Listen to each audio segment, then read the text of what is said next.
So ayan na guys, luto na ang buttered garlic shrimp with corn. So tara guys, kain tayo po.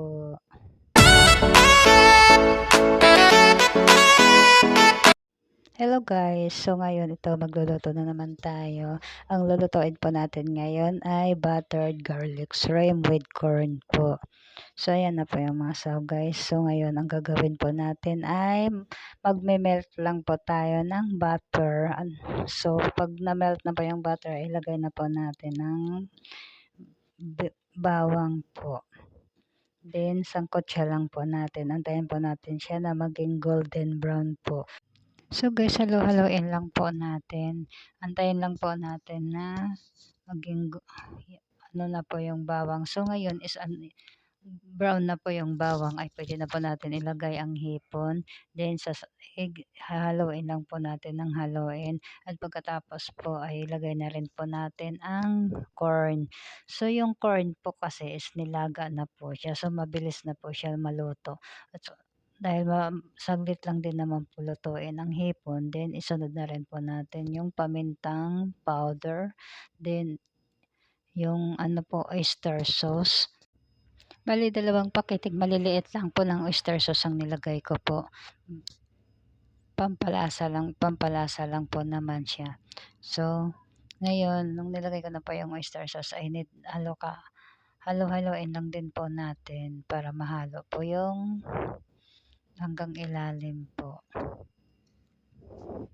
So, yan guys, so malapit na siya maluto.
Yan na to.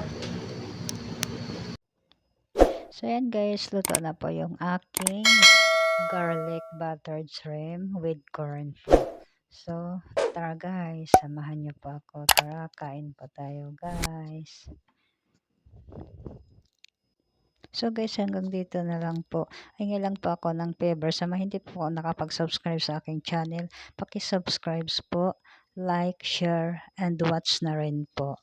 So hanggang dito na lang po guys. Thank you for watching. God bless po sa inyong lahat. Bye!